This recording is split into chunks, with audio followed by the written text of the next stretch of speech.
दोस्तों, जैसे जैसे चुनाव करीब आ रहे हैं, नेताओं का बीजेपी से मोह भंग होता जा रहा है। खास तौर पर वो नेता जो बेचारे अभी भी पाला बदलकर बीजेपी में आए थे और अब वो उपेक्षित महसूस कर रहे हैं। कुछ ऐसा ही हुआ है इमरती देवी के साथ। दोस्तों, इमरती देवी खांटी कांग्रेसी थी और मध्य प्रदेश में मंत्री भी रह चुकी थी जब कमलनाथ की सरकार थी।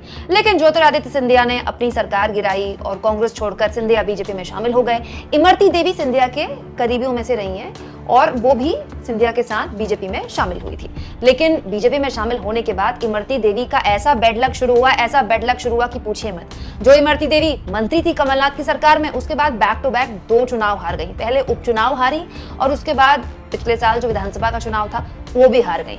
लगातार 2 हार देखने के बाद इमरती देवी के होश ठिकाने आ गए लगता है, और इसीलिए लगता है कि उनके दिल का दर्द निकल रहा है। वो कह रही हैं कि जब मैं कांग्रेस में थी ना तब मैं जीत रही थी, और अब देखिए बीजेपी में आई तो हार का सामना करना पड़ रहा है। और ये सब कुछ इमरती देवी बीजेपी के कार्यकर्ता सम्मेलन में कह रही थी, बीजेपी के कार्यकर्ताओं के सामने ही, और बुरी तरह से धोते हुए। इमरती देवी ने देखिए क्या क्या कहा है। उन्होंने बीजेपी के अंदर, पार्टी के अंदर गुटबाजी की ओर इशारा करते हुए कहा है कि ऐसे लोगों से बचिएगा कि जो मंच पर खड़े होकर कहते हैं कि भाजपा हमारी मां है और जब मां का टाइम आता है तो लाते मारते हैं। बताइए, इमरती देवी कह रही है कि बीजेपी के लोग बीजेपी को मां बोलते हैं और जब वक्त आता है तो मां को लात मार देते हैं, मतलब पार्टी को लात मार देते हैं। यही नहीं, इमरती देवी ने यह भी कह दिया कि अभी तक बीजेपी का जो भी सांसद लड़ा है डबरा से, उसे पराजय ही मिली है।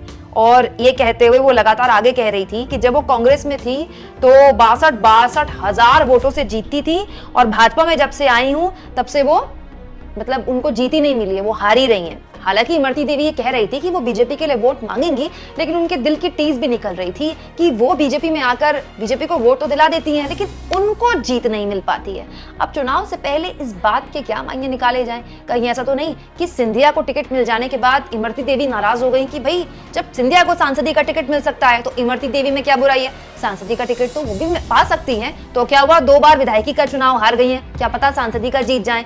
या फिर वो इस बात को लेकर नाराज है कि वाकई में बीजेपी में जब से आई है वो, तब से उनका बैड लक खत्म ही नहीं हो रहा है। दोस्तों, इमरती देवी की इस मासूमियत से उन्होंने बीजेपी के अंदर की गुटबाजी का इशारा किया है। इस पर आप क्या सोचते हैं? कमेंट बॉक्स में जरूर लिखें, और जितना हो सके चैनल को शेयर करें, सब्सक्राइब करें, और थैंक्स और ज्वाइन के ऑप्शन से अगर आप चाहें तो कुछ आर्थिक मदद भी चैनल की कर सकते हैं।